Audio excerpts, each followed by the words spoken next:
Una joven de familia apareció muerta en su domicilio mientras su marido había salido a navegar. La policía descubrió una trama de orgías sexuales e intercambios de parejas. Pero fue una antigua película, una llamada telefónica que alguien escuchó y un aparato de aire acondicionado, lo que resolvió el caso. Ed y Ellen Sherman vivieron en Neenahtyee, Connecticut, durante los 16 años de su matrimonio. Ed impartía clases de economía en una universidad de la localidad y era miembro de Mensa, una organización dedicada a personas con un elevado coeficiente intelectual. Ellen estaba embarazada de 5 meses y medio y trabajaba en la empresa editorial de la familia. Ellen Sherman era una mujer adorable. Todo el que la conocía se quedaba prendado de ella. Siempre tenía una sonrisa y una palabra amable para todos. Un viernes por la tarde de agosto de 1995, Ed salió a navegar durante una semana con 4 amigos. Siempre es divertido y siempre disfrutamos mucho. Es un viaje muy bonito desde Maine hacia el sur. Paramos en Vineyard y en Nantucket y otros sitios. Es una escapada para chicos. El domingo por la tarde, a los 2 días de viaje, Ed llamó a su mujer embarazada para asegurarse de que se encontraba bien. Después de varias llamadas sin recibir respuesta, Ed se puso en contacto con Len Fredrickson, un buen amigo de la pareja, y le pidió que fuera a comprobar si Ellen estaba bien. Llegué allí justo cuando empezaba a anochecer y oí que el aire acondicionado estaba puesto. Las luces estaban encendidas dentro y fuera. Comprobé todas las puertas y estaban cerradas, lo que era extraño porque ellos siempre dejaban la casa abierta. Yo solía bromear con Ellen diciéndole que llegaría un día a casa y se lo habrían llevado todo. Nadie abría la puerta. Así que Fredrickson entró en la casa a través de una ventana que estaba abierta. Una vez dentro vio al perro de la familia. Llamó a Ellen. ¡Ellen! Pero nadie le respondió. ¡Ellen! En el piso de arriba abrió la puerta del dormitorio y encontró el cuerpo sin vida de Ellen, tendido sobre la cama. No sabía qué podría haber pasado. No pensé que la hubieran asesinado porque era inconcebible que alguien pudiera querer asesinar a una mujer tan maravillosa. En un principio parecía como si se tratara de una agresión sexual. El camisón estaba tirado en el suelo. Y su ropa interior. Y las sábanas. Las marcas rojas de ligaduras alrededor del cuello de Ellen indicaban que había sido estrangulada. El médico forense determinó que la muerte se había producido entre la noche del sábado y la mañana del domingo basándose en el rigor mortis, la rigidez que va adquiriendo el cuerpo después de la muerte. Las líneas de las uñas indicaban que se habían doblado hacia atrás. Puede ser porque mientras la estrangulaban, la víctima intentó librarse del agresor.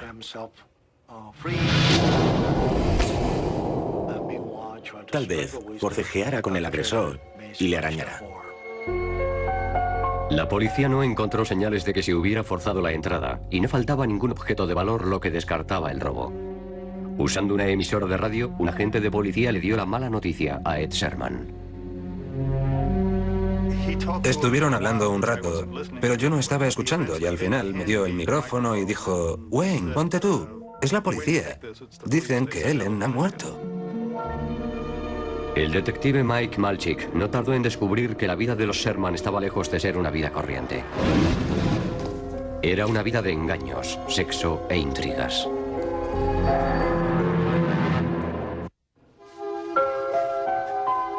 El médico forense calculaba que Ellen había fallecido en algún momento del fin de semana, mientras su marido estaba navegando por el Atlántico con unos amigos. Ed Sherman dijo a los investigadores que la última vez que había hablado con su mujer había sido el viernes por la noche desde casa de un amigo. Dijeron que el señor Sherman estuvo hablando por teléfono diciéndole a su mujer que fuera al banco para hacer un ingreso y cosas por el estilo. Y Ed Sherman hablaba con sorprendente libertad sobre su vida sexual. Si tuviera que describir su matrimonio, ¿qué clase de matrimonio diría que es el suyo? Atípico. Bueno, ¿en qué sentido? Yo llevo teniendo una relación con otra mujer desde hace unos años y Ellen lo había estado aceptando bien hasta hace poco. Y la mujer tenía un hijo que era hijo de él. La mujer era una compañera de trabajo de Ed, Nancy Prescott. Ella era muy distinta a Ellen. Ellen solía referirse a ella como la muñeca de Ed. Era rubia y con un aspecto muy distinto. Ed quería un matrimonio abierto y animaba a Ellen a que tuviera relaciones con otros hombres. Y el estilo de vida de Ed Sherman era atípico por otros muchos motivos. Recuerdo que estuve en una fiesta de Nochevieja en su casa. Creo que fue en 1984. Había varias parejas y supongo que la idea era que se intercambiaran. Yo estaba con una chica y Ed me pidió que le preguntara a la chica si le interesaba. Pero yo le dije que teníamos que irnos y nos fuimos. Ed era el que propiciaba esa clase de situaciones. Ellen no quería esas cosas en su vida. Yo no tenía ni idea, nunca lo hubiera imaginado. Al no haberse forzado la entrada, la policía sospechaba que Ellen podría haber conocido al asesino. Desde el piso de abajo al piso de arriba, todo estaba en perfecto orden. No había señales de violencia ni de que hubiera habido forcejeo. Cuando se trata de un intruso extraño, siempre suele haber señales de violencia. El doctor Henry Lee, en aquel momento director del Laboratorio de Criminología de Connecticut, acudió para ayudar a los investigadores. El doctor Lee estudió las fotos de las marcas de ligaduras del cuello de Ellen Sherman y encontró que tenían un tenue dibujo. Era un dibujo como en zigzag. Y era tan particular que en un principio no sabíamos qué podría ser. Lee comparó el dibujo con la ropa que había en la escena del crimen, incluidos los panties rasgados. En algún momento, cuando estiramos los panties, vimos que tenían un dibujo en zigzag. Al estirarlos cambiaba el dibujo y era idéntico al del cuello de la mano. Pero había otras pruebas que indicaban que Ellen había sido estrangulada con las manos y no con los panties. La autopsia reveló que el cartílago cricoideo estaba fracturado, algo que no podía haber ocurrido de haber sido estrangulada con ligaduras.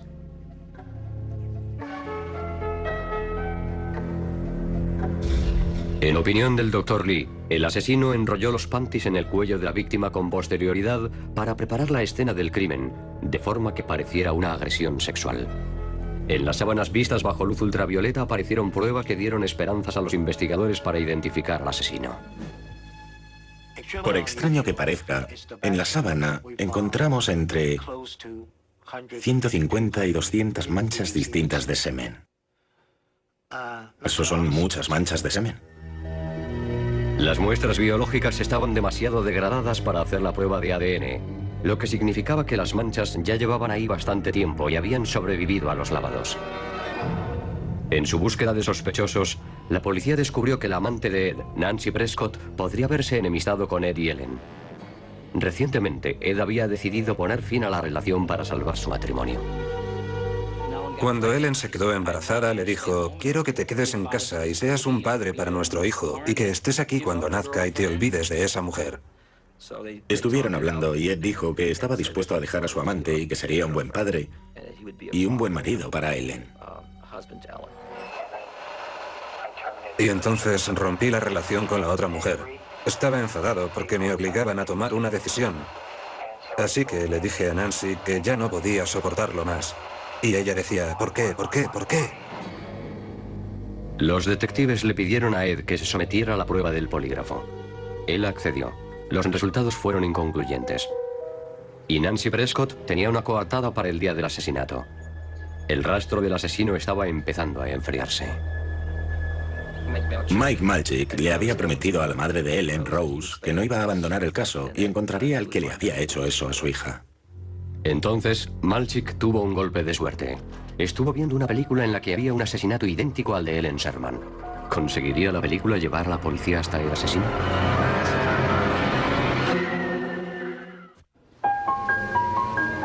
En un principio, la policía no consideraba a Ed Sherman sospechoso del asesinato de su mujer, ya que él se encontraba navegando por el Océano Atlántico el día en que se produjo la muerte.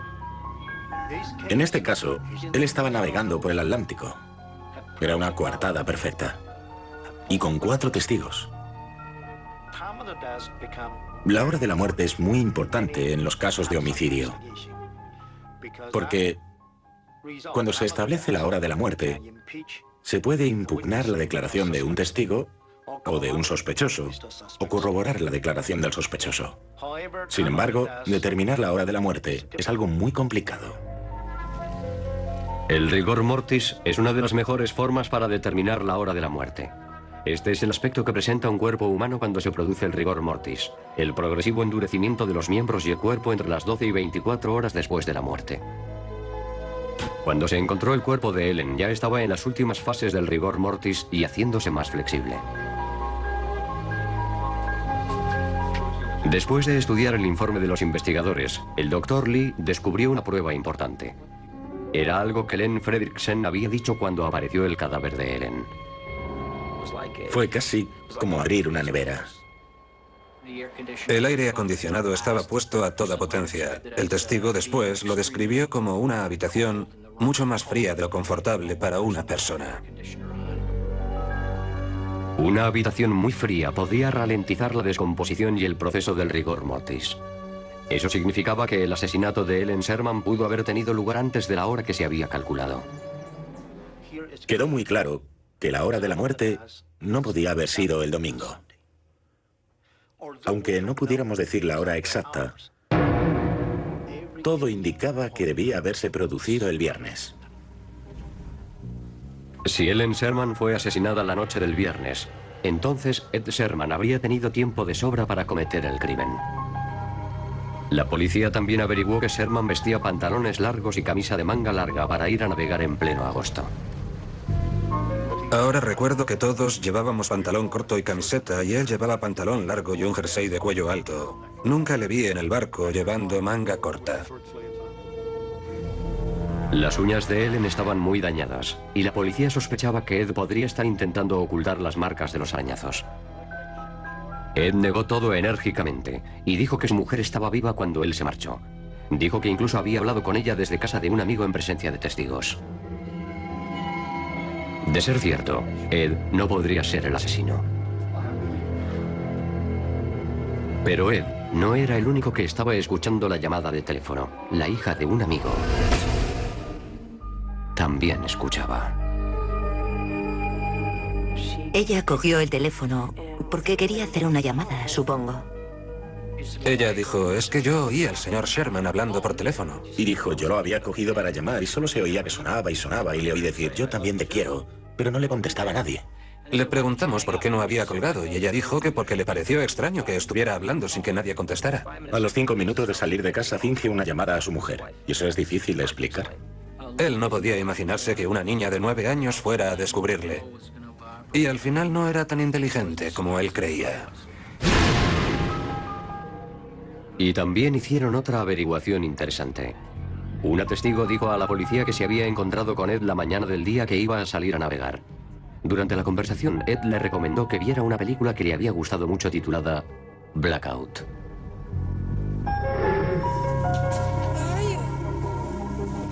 En la película, un hombre mata a su mujer y sus hijos, deja los cuerpos dentro de la casa y después manipula la escena del crimen para intentar engañar a los médicos forenses y encubrir la hora de la muerte. Richard Widmark, que hace el papel de detective, se presenta ante los periodistas y les dice que la hora de la muerte va a ser difícil de determinar, porque los cuerpos estaban en una habitación muy fría con el aire acondicionado a tope. El médico forense calcula que llevaban muertos al menos 3 días.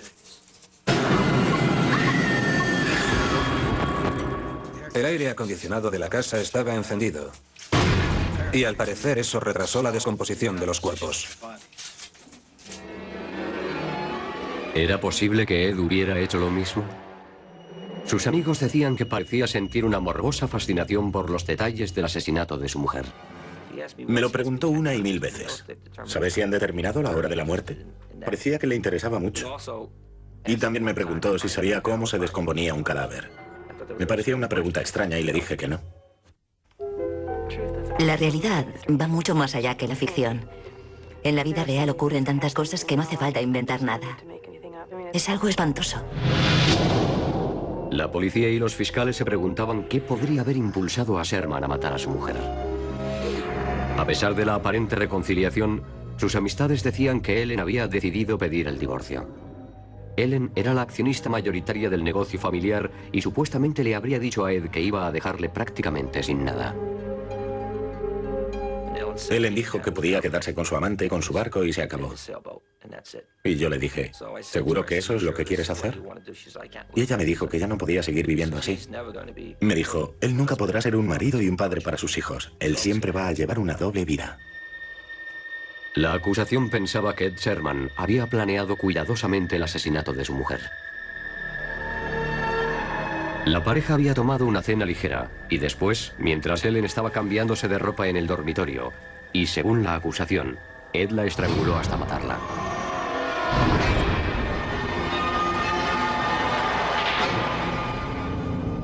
Las pruebas forenses demostraban que Ellen ya estaba muerta antes de que Ed le enrollara los panties al cuello, para que el crimen pareciera una agresión sexual.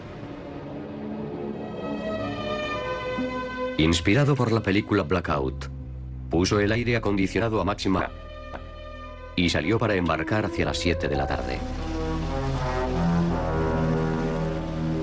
Aquella noche, para cimentar su coartada, fingió la llamada a su mujer delante de sus amigos, sin saber que la hija de uno de ellos escuchaba por la otra línea. Sherman llamó a Ellen Fredricksen desde el barco la tarde del domingo para pedirle que fuera a ver cómo estaba su mujer, esperando que la baja temperatura de la habitación enmascarase la hora de la muerte igual que en la película. Consiguió engañar a los médicos forenses, pero por poco tiempo. Desde luego, los testigos jugaron un papel importante. La primera persona que encontró el cuerpo y notó la baja temperatura de la habitación, la joven que cogió el teléfono y sabía que estaba mintiendo. Pero la ciencia rellenó los huecos. Demostró que había algo imposible. Que la muerte fuera el domingo era imposible. Demostramos que era más probable que fuera el viernes. Después presentamos el arma y el móvil. Estuvo a punto de librarse. Casi lo consigue. El detective Malchik detuvo a Ed Sherman por asesinato. Él sabía que yo sabía que él había asesinado a su mujer. Y cuando me vio, me miró. Yo fui el primero en entrar en la habitación y después apartó la vista. Yo le dije, Ed, llegó el momento. Se puso pálido, empezó a sudar y comprendió que había llegado su hora. Las pruebas forenses fueron lo más importante para el jurado. Durante las deliberaciones, quisieron volver a escuchar el testimonio del Dr. Lee y del médico forense, sobre todo lo concerniente a la hora de la muerte.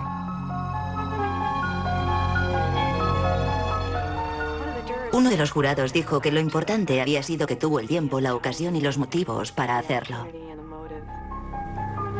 6 años después de la muerte de su mujer, el jurado declaró a Ed Sherman culpable de asesinato en primer grado y fue condenado a 50 años de prisión. Aunque Ed Sherman no reconoció su culpa, sí mostró algún arrepentimiento. Dijo que ella merecía una vida mejor y se disculpó por haber llevado una vida tan disoluta y desarraigada. Y después dijo, pero no sé quién mató a Ellen. Después de pasar 3 años en la cárcel, Ed Sherman murió a causa de un infarto a los 52 años de edad. Era un hombre brillante, muy inteligente. Y le gustaba hacer saber a los demás que él era más inteligente. A mí me hacía sentir así y sé de otras personas que dicen lo mismo. Él pensaba que podía conseguir lo que él quisiera. Hace falta ser una persona muy fría para hacer algo así.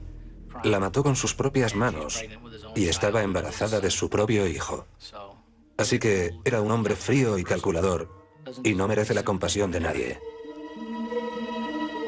Pero Sherman no fue más inteligente que los detectives y científicos que investigaron el caso. En todos los años que llevo en este trabajo nunca había visto un caso en el que el cuerpo se dejara en una habitación con el aire acondicionado puesto al máximo para encubrir la hora de la muerte. Este caso demuestra lo importante que es trabajar en equipo. Detectives, testigos, científicos, todos trabajamos juntos y no nos rendimos. Los seguros de coche Qualitas Auto patrocinan este espacio.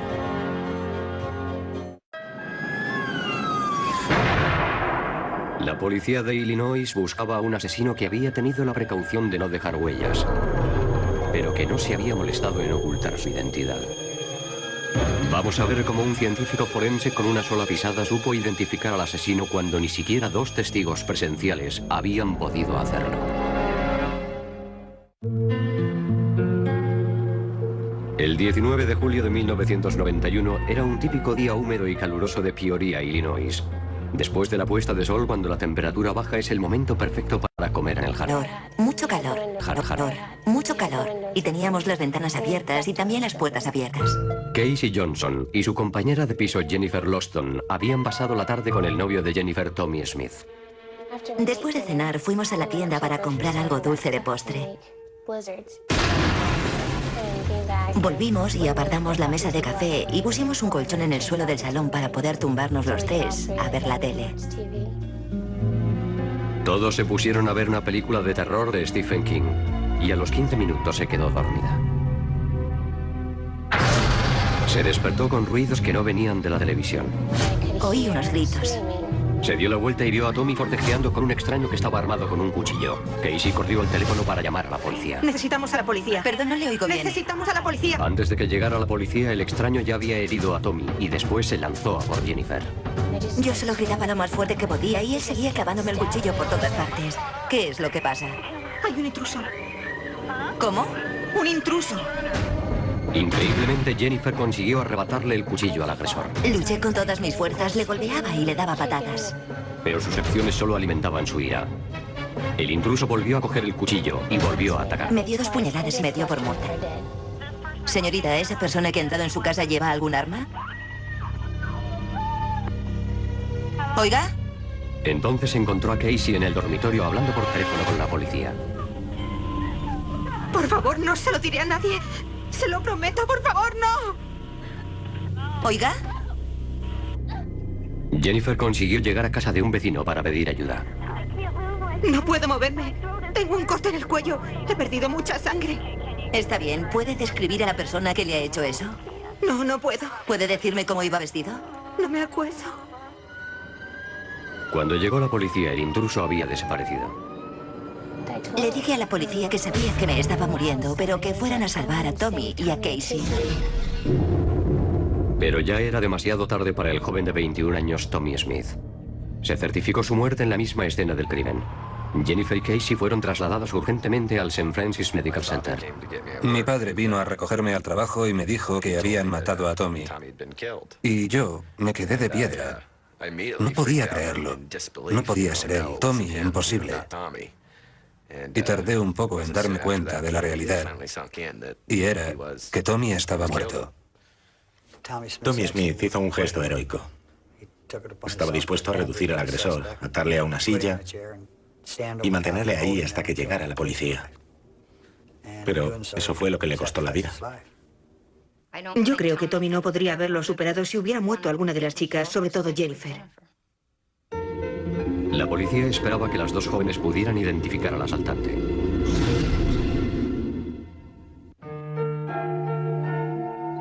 Connie Smith tuvo que vivir la pesadilla de cualquier padre, preparar el entierro de un hijo. Era el hijo que todas las madres desearían. Un bebé precioso, un chico adorable y un joven encantador. Aunque se enfadara, nunca le duraba mucho tiempo. Habría sido un buen padre. Habría sido un buen marido, porque sé que era un buen hijo. La novia de Tommy, Jennifer, estaba en cuidados intensivos luchando por su vida. Había recibido varias puñaladas, tenía un corte en la garganta y un pulmón perforado. Si Tommy Smith no hubiera estado en la casa aquella noche, esas 2 chicas no estarían aquí hoy. Estarían muertas, de eso estoy convencido. La escena del crimen era un testimonio mudo del instinto de supervivencia de las jóvenes. Les hizo un buen numerito a las pobres chicas. Las 2 demostraron un gran valor. Tenían una constitución fuerte y demostraron una gran voluntad para sobrevivir. Gradualmente su estado fue mejorando, pero cuando hablaron con la policía era muy poco lo que recordaban. Él seguía acuchillándome por todas partes y no me dolía nada, pero tampoco veía que hubiera sangre. Nos dijo que había entrado un varón negro en la casa, pero que no sabía cómo. Y no podía recordar cómo era. Los investigadores tendrían que basarse en la escena del crimen para conseguir pruebas. Pronto concentraron su atención sobre el lugar por donde había entrado el asaltante, la ventana de un dormitorio. La mosquitera estaba rota y fuera de sitio y la habían cortado. Los investigadores estaban sorprendidos por la cantidad de sangre que había en la casa. Yo creo que cuando empezó a cortar entró en un frenesí. Y que en ese momento pensó que la única forma de que la policía no descubriera quién había cometido el crimen era matando a los 3 chicos. En uno de los dormitorios, entre el desorden, la policía encontró el mango del arma homicida. Encontrar el mango del cuchillo en la escena del crimen nos indicaba que el sospechoso había sido presa del pánico cuando salía de la casa. La señorita Johnson había cogido la hoja del cuchillo y había conseguido desprenderla del mango. Desgraciadamente, no tenía ninguna huella dactilar. La policía encontró una invitación para una fiesta en el suelo, cerca del punto de entrada. La policía empleó polvo magnético para averiguar si el asesino podía haberla tirado al suelo durante el forcejeo. Buscaban cualquier rastro de una huella dactilar. En las yemas de los dedos hay poros, y por ahí es por donde sale el sudor de nuestro cuerpo. Y cuando se toca algo, podemos o no dejar una huella con características únicas para cada individuo. En la invitación, Gary Siebenthal encontró lo que parecía una huella parcial de la palma de la mano. Una huella que no pertenecía ni a Tommy, ni a Jennifer, ni a Casey. Después de hablar con los vecinos, la policía se encontró con que, a pesar de los gritos de las chicas, nadie había visto al asesino abandonar la escena del crimen. La policía pensó que podría haber resuelto el caso cuando apareció sangre en la mosquitera de la puerta de un vecino, Jim Brown. Nos explicó que se había cortado en la pierna cuando había salido a sacar la basura por la noche. Los análisis demostraron que la sangre era de Brown, y los investigadores encontraron cristales rotos en su cubo de basura, los mismos con los que Brown decía haberse cortado. La huella de la palma de la mano de Brown no coincidía con la huella que había en la invitación de la escena del crimen. Y ni Jennifer ni Casey pudieron identificar a su vecino como el asaltante. La policía sospechaba que el asesino vivía cerca, ya que abandonó la escena del crimen a pie. Y sería un pie lo que llevaría a la policía hasta el asesino.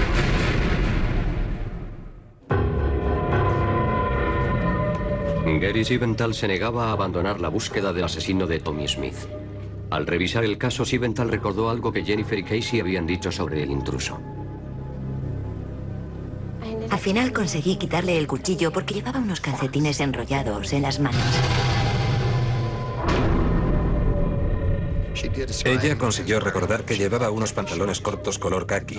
Le describió como un varón de raza negra, de 1,80 o 1,90, delgado y con bigote.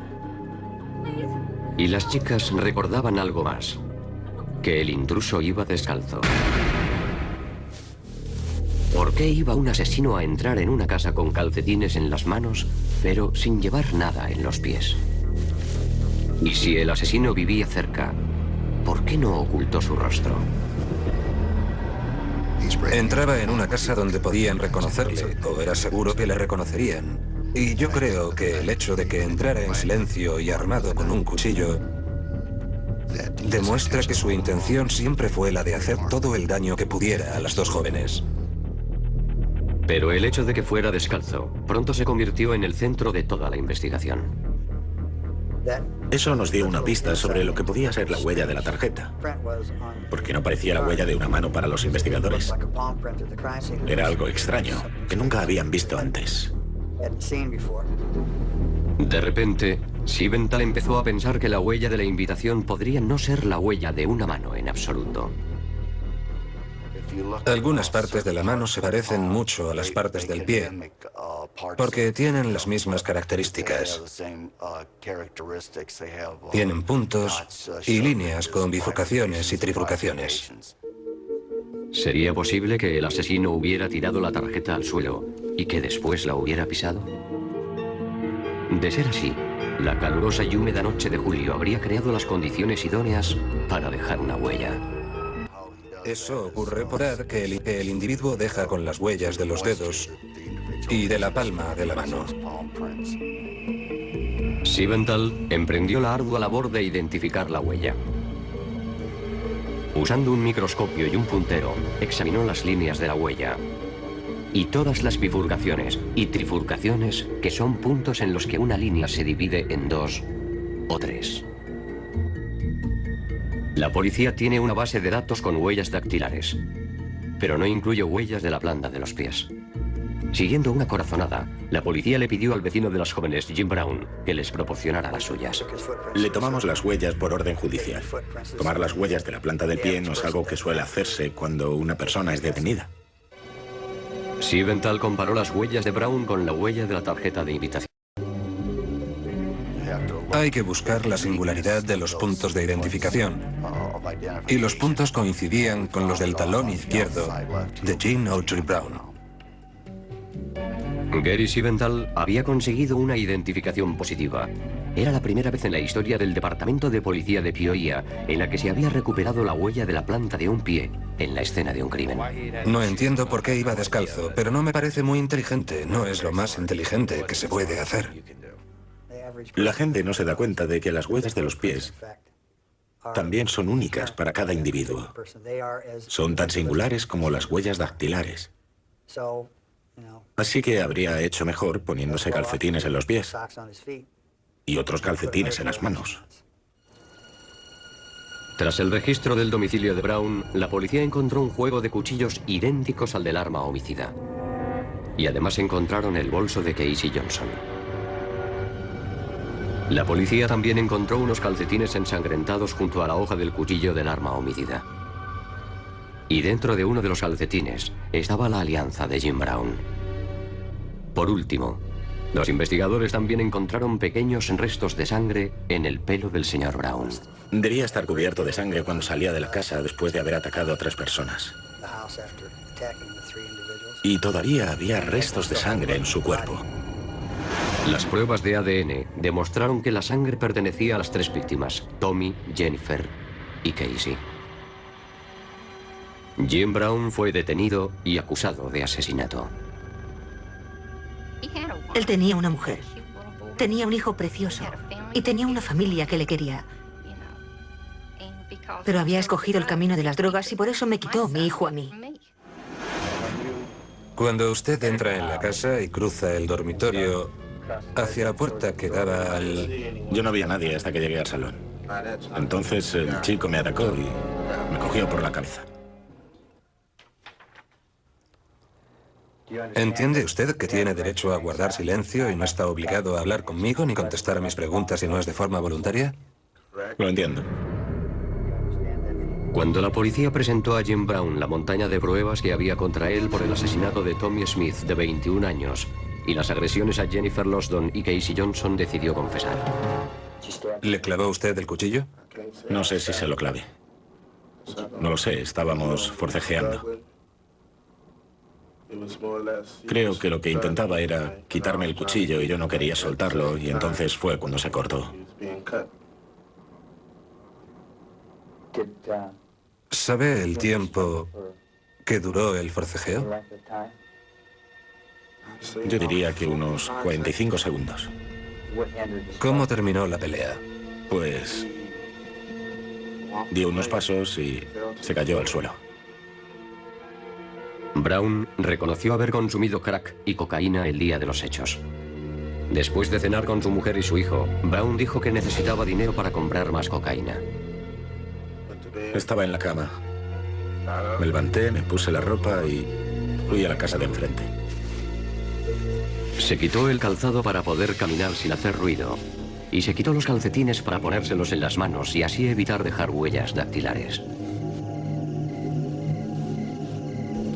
Accedió al domicilio de las víctimas a través de una ventana abierta, retirando la mosquitera.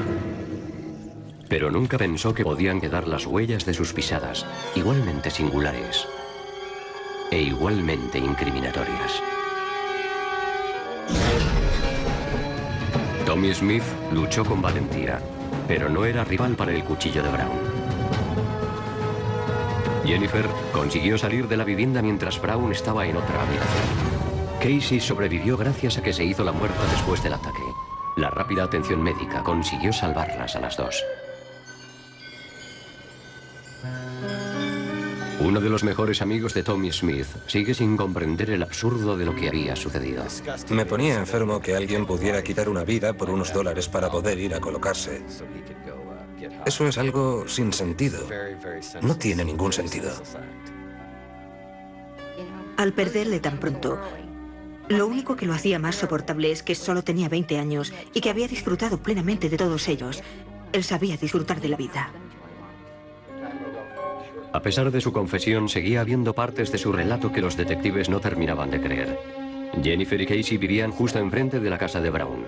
Según la policía, Brown había forzado la entrada al domicilio con la intención de violar y matar a las dos jóvenes, sin darse cuenta de que Tommy Smith iba a estar con ellas esa noche. Se descalzó de forma deliberada para evitar hacer ruido. Se puso guantes para no dejar huellas dactilares. Iba armado con un cuchillo que estaba envuelto en un trozo de cartón para no herirse a sí mismo. No hizo ningún esfuerzo para ocultar su rostro y entró en la casa de enfrente. Hace falta ser alguien bastante malvado para quitar una vida mano a mano. Y mucho más estrés. Pasó de ser un delincuente común a ser un asesino en cuestión de segundos. A cambio de declararse culpable, Jim Brown solo fue sentenciado a cadena perpetua por el asesinato de Tommy Smith y a 2 condenas de 30 años por 2 tentativas de asesinato. Solo lo hizo para librarse de la pena de muerte en el juicio.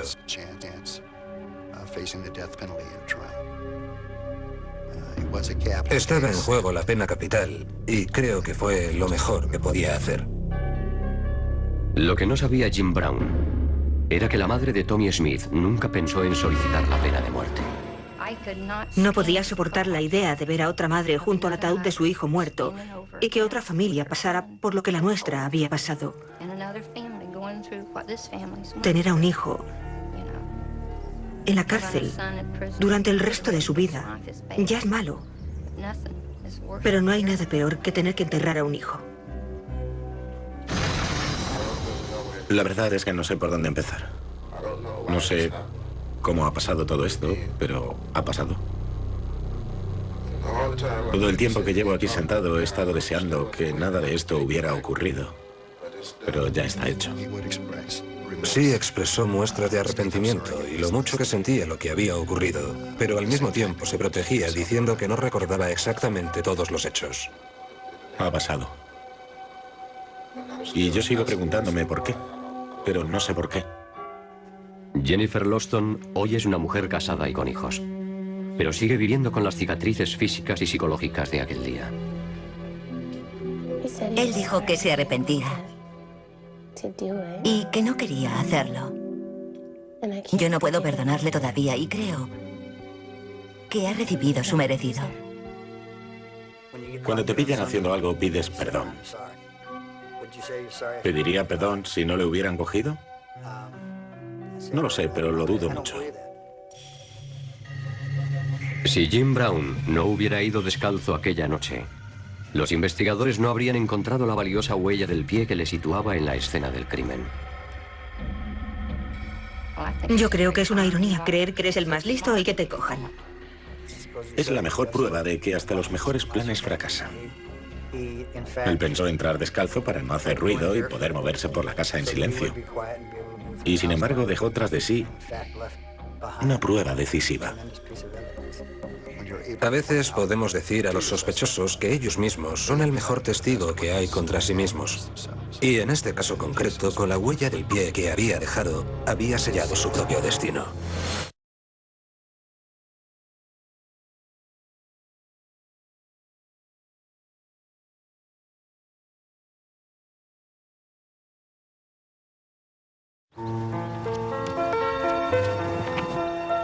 Con una elevación de 2.100 metros, Steamboat Springs, Colorado, alberga una de las estaciones de esquí más importantes de Norteamérica. Para el residente Jerry Box, el esplendor de la pequeña localidad de montaña no era algo de lo que hubiera que escapar. El negocio de la familia, la ferretería Box, había estado en la calle principal desde hacía 63 años. Jerry era una de esas personas a las que todos consideran su mejor amigo. Era encantador, la gente le adoraba. Era generoso, amable, podías confiar de tu vida. El 22 de octubre de 1993, Box no se presentó a trabajar como solía hacer. El hermano de Jerry fue a su casa y le encontró muerto junto a la puerta trasera. Le habían matado de un disparo. Cerca del cuerpo había una bolsa de plástico y una pala ensangrentada. Parecía que le habían tendido una emboscada. Alguien le había golpeado con una pala en la cabeza y con fuerza suficiente para golpear también la viga del techo. Box acostumbraba a dejar las puertas abiertas, pero no faltaba ningún objeto de valor. Los investigadores no encontraron ninguna huella de pisadas, ni cabellos, ni fibras extraños. No teníamos ninguna prueba sólida. No había ninguna huella dactilar, ni ADN, ni nada que relacionase a nadie directamente con la escena del crimen. Un vecino dijo haber visto a dos hombres sospechosos rondando la casa de Box el día del crimen. Y la policía tenía otro sospechoso, la ex mujer de Jerry Box, Jill Coit. La pareja había contraído matrimonio cuando Jill quedó embarazada de Jerry. Yo no creo que estuviera enamorado de ella. Yo creo que ella le embaucó para que se casaran. El matrimonio solo duró 7 días. Jerry anuló el matrimonio cuando descubrió que Jill aún no se había divorciado de su marido anterior. Yo no entendía qué diablos hacía con esa mujer, porque en una sola hora me di cuenta de que era una persona rara. Era una mujer muy extraña. Y no pensé que le conviniera nada a Jerry. Después de la anulación, casi no volvieron a hablar. Cuando iba a Steamboat empezaba a llamar a los amigos de Jerry y les hablaba de su hijo y decía que Jerry les había echado y que era una mala persona. Al ser interrogada, Jill dijo que tenía una coartada para la noche del asesinato de Jerry. Dijo que estaba de acampada en el Parque Nacional de Pudr a 250 kilómetros de distancia. Su nueva pareja, Michael Backus, corroboró su coartada. Los investigadores seguían preguntándose quién había matado a Jerry Box y por qué.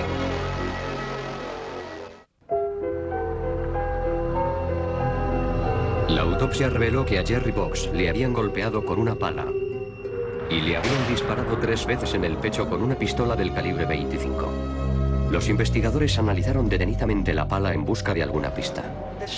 La pala era muy vieja y la madera estaba muy porosa.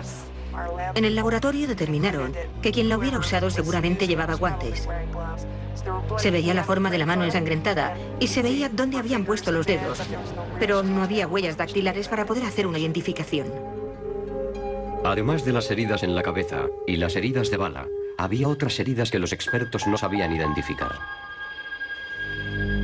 Basándose en la temperatura del cuerpo y el rigor mortis, métodos burdos y muchas veces imprecisos, el médico forense calculó que la muerte de Box se había producido la noche anterior al hallazgo de su cadáver. La policía tenía 2 pistas. El testimonio de un vecino diciendo haber visto a 2 hombres cerca del domicilio la misma tarde del asesinato de Box. La ex mujer de Box, Jill Coit, también era uno de los sospechosos.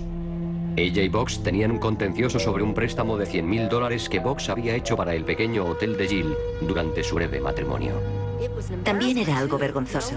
Es un pueblo muy pequeño en el que todos se conocen y de repente te casas. Nunca te habías casado y decides casarte y entonces te encuentras con una manzana podrida entre las manos. Aquello fue muy duro para él. Tuvo que ser espantoso. Seguro que habría querido esconderse debajo de la alfombra. Jill tenía una coartada para la noche del asesinato. Los investigadores querían cerciorarse de que la muerte de Box se había producido durante la noche y no en cualquier otro momento del día. Para poder determinar la hora de la muerte con más exactitud, el doctor Doversen decidió analizar la comida aún sin digerir que había en el estómago de la víctima. Si podíamos averiguar dónde había comido y la hora a la que había comido, podíamos precisar algo más la hora de la muerte. Al volver sobre los pasos de Box el día del asesinato, los investigadores descubrieron que Jerry había abierto a las 10 en punto como hacía todas las mañanas. Estuvo trabajando un tiempo y después fue caminando hasta la cafetería de al lado para desayunar. Allí pidió lo mismo de siempre: huevos, tostadas y patatas asadas. Los empleados de la cafetería dijeron, sí, estuvo aquí y tomó lo de siempre. Para saber si el desayuno había sido la última comida que había hecho Boggs, los investigadores recurrieron a la Universidad de Colorado. Hemos hecho lo mismo con mamuts congelados en el hielo de Siberia y Alaska para identificar las plantas que comían. David Norris, un endocrino de la Universidad de Colorado, y su colega, la botánica forense Jane Bock, examinaron el contenido del estómago de Boggs. Normalmente, los humanos consumimos entre 50 y 75 tipos distintos de plantas en nuestra dieta. Las plantas son más fáciles de identificar en el estómago que los productos animales. La membrana celular permanece intacta y pasan por todo el sistema digestivo. Eso hace que las células sean fáciles de identificar. Da igual que estén congeladas o que estén hervidas. Son prácticamente indestructibles. El doctor Norris colocó una muestra del contenido del estómago de Boggs en un portaobjetos. Bajo el microscopio, el doctor Norris observó un gran número de hexágonos irregulares. Los identificó como células intactas que podían ser de patata o de manzana. Ambos tienen estructuras celulares prácticamente idénticas. Para determinar qué células eran, el doctor Norris empleó yoduro potásico, una sustancia que reacciona con la presencia de almidón. Se añade una gota a la muestra del portaobjetos y si hay almidón presente, se vuelve de color negro. Vistas al microscopio, las células se volvían negras, lo que confirmaba la presencia de almidón. Las células eran de patata. Ya que Jerry había comido patatas asadas el día de su muerte, la presencia de patatas en su estómago indicaba que el desayuno había sido su última comida. ¿O no era así? Además de las células de patatas, también observamos células de cebolla. Son muy fáciles de identificar porque las células tienen forma de ladrillo y suelen asociarse como formando un muro de ladrillos. El cocinero de la cafetería dijo que no había puesto cebolla ni en los huevos ni en las patatas asadas. Entonces pensamos que era algo preocupante, que podía haber hecho otra comida. Otra comida significaba que Boggs había muerto después de cenar. El principal sospechoso, su ex mujer Jill Coit, tenía una coartada sólida para aquella noche. Los únicos otros sospechosos eran los dos hombres que habían sido vistos cerca de la casa de Boggs y a quienes la policía aún no había identificado. El misterioso asesinato de Jerry Boggs tenía desconcertada a la policía en la tranquila localidad de Steamboat Springs, Colorado. Los investigadores descubrieron que Boggs había empezado a sospechar de su mujer después de anular su matrimonio, cuando supo que había mentido sobre su fecha de nacimiento. Boggs contrató a su amiga Judy Pryor Lewis, un detective privado, para investigar el pasado de Jill. Y lo que descubrió fue sorprendente. Descubrió que Jill había mentido al decir que estaba embarazada de Jerry. No podía estar embarazada porque se había hecho una histerectomía unos años antes. Ella le dijo que iba a tener un niño, pero nosotros le decíamos que no había embarazo, que todo era una farsa. Pero él seguía creyéndolo. No podía aceptarlo. Él venía a nuestra casa y yo hacía todo lo posible para convencerle de que ella no podía estar embarazada. Jill había sido modelo y reina de la belleza, y había mentido a Jerry sobre su pasado y sobre el número de veces en que había estado casada. Jill Lonita, Billiot, Inen, Moore, Coit, Brody, Dirosa, Medger, Steele, Boggs, Carroll. Había estado casada casi una docena de veces. Yo no fumo ni bebo. Mi único pecado es que me gustan las bodas.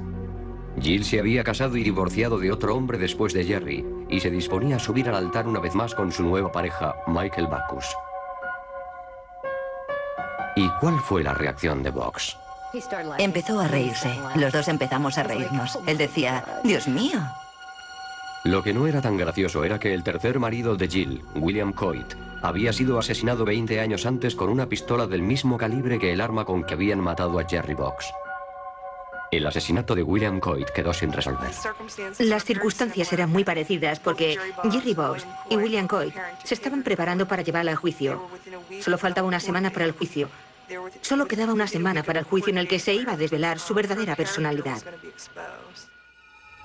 Y la detective privado de Boggs encontró pruebas de que Jill había asegurado estar embarazada en otros matrimonios, supuestamente por motivos económicos. El señor Boggs estaba a punto de revelar al mundo muchas cosas sobre Jill Coit que ella guardara en secreto. Y ella había tomado una decisión drástica para evitar que eso ocurriera. Había salido impune muchas veces y se sentía orgullosa. Se había casado 10 o 12 veces. Era bígama 6 veces. No podía tener los hijos que decía iba a tener. Y eso no podía soportarlo. Jill dijo que estaba de acampada en un parque nacional la noche del asesinato de Boggs. Pero para conseguir descartarla definitivamente como sospechosa, los investigadores necesitaban averiguar si Boggs había muerto durante la noche y no en algún otro momento de aquel día. El asesinato de Boggs se habría producido supuestamente por la noche, después de cenar, ya que había restos de cebolla en su aparato digestivo. Los cocineros de la cafetería aseguraban que no había cebolla en el desayuno que tomó Boggs la mañana del día en que fue asesinado. Uno de los detectives de homicidios de Steamboat decidió investigar el caso más a fondo. Ni corto ni perezoso se fue a la cafetería, se metió en la cocina y estuvo toda la mañana viendo todo lo que cocinaban. El cocinero preparó el mismo desayuno que Jerry Boggs siempre pedía. Fiel a su palabra, el cocinero no añadió cebolla a las patatas que puso sobre la plancha. Pero a cabo de un tiempo, el investigador de homicidios observó un detalle entre tanta actividad que lo explicaba todo. Cada vez que el cocinero le daba la vuelta a una tortilla o salteaba una ración de patatas asadas, había pequeños trozos de cebolla de otros platos que siempre se mezclaban. Creo que hizo una fotografía de la espátula que usaban para hacer los huevos revueltos o para dorar las patatas asadas. Y vio que los bordes de la espátula tenían trocitos de cebolla. En realidad nunca sabemos lo que nos llega a la mesa después de haber pasado por la plancha. Quedaba demostrado que el desayuno había sido la última comida de Jerry Boggs. Nos sentimos aliviados cuando nos lo confirmaron porque nosotros sabíamos que había cebolla. Boggs había sido asesinado pocas horas después de tomar su desayuno. Jill no contaba con una coartada para la tarde del día del asesinato de Boggs. Aún así, el contenido del estómago solo aportaba una prueba circunstancial. No teníamos ninguna prueba sólida. No había ninguna huella dactilar, ni ADN, ni nada que relacionase a nadie directamente con la escena del crimen. No teníamos ninguna confesión relacionada con el caso. No teníamos ninguna pistola humeante, digamos. Con una orden judicial, la policía registró el coche de Jill y encontraron pelucas, mapas de México y una pistola eléctrica.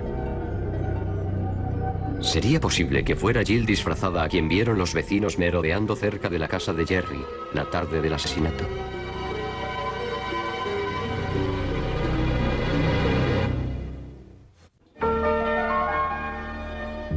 El arma utilizada en el asesinato de Jerry Boggs, una pistola del calibre 25, no estaba en el coche de Jill Coit.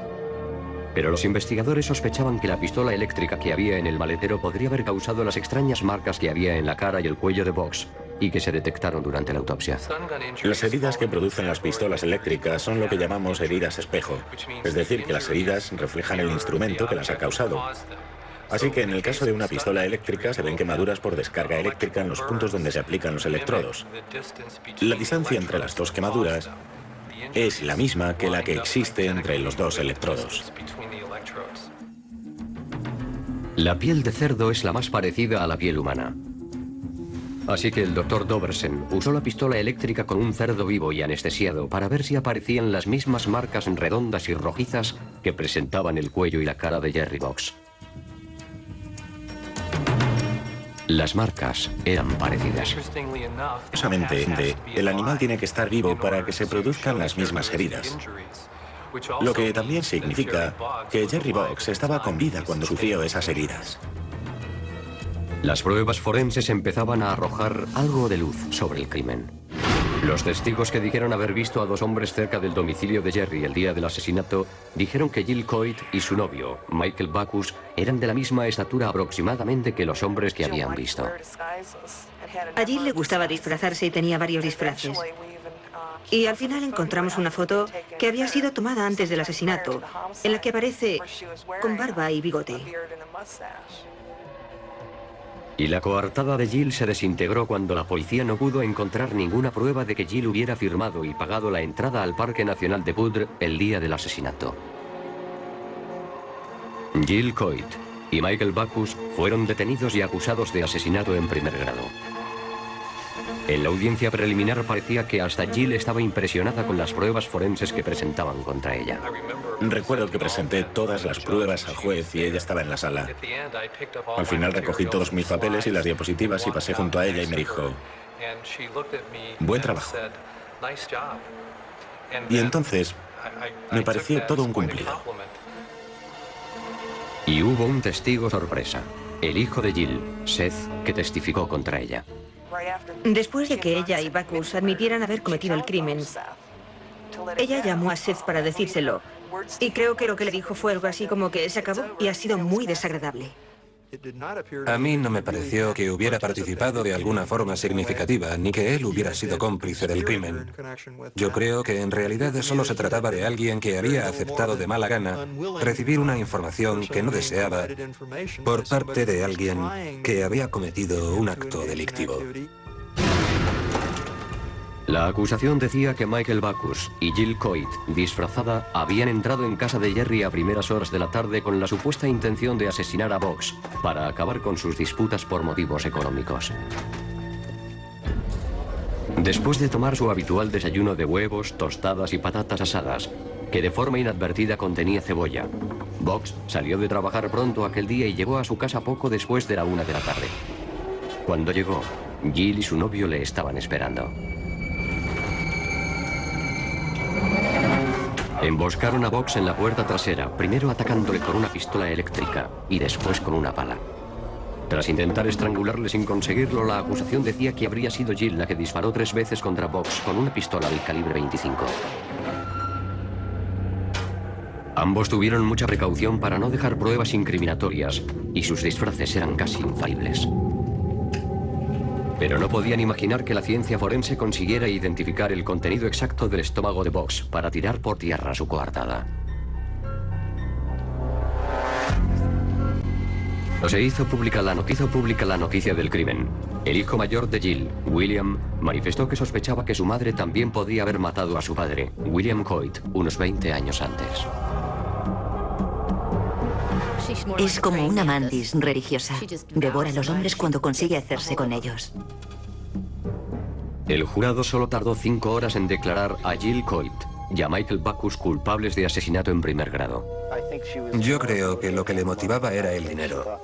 Ella pensaba que con dinero podría ser feliz en la vida. Y mira dónde está ahora. Así que el dinero no lo puede comprar todo, ¿verdad? Los dos fueron condenados a cadena perpetua sin posibilidad de solicitar la libertad condicional. Yo creo que Jill Coit sabía que hoy existen métodos para determinar la hora de la muerte, pero no creo que supiera que el contenido del estómago pudiera ser tan decisivo. Eso fue lo que tiró su coartada por los suelos. Yo creo que fue bastante inteligente. O fueron bastante inteligentes al llevar ropa y bolsas de plástico o lo que fuera que usaran para camuflarse y no dejar pruebas forenses. No dejaron huellas, ni cabellos, ni nada de eso. Así que fueron bastante prudentes. Pero deberían haber visto antes este programa.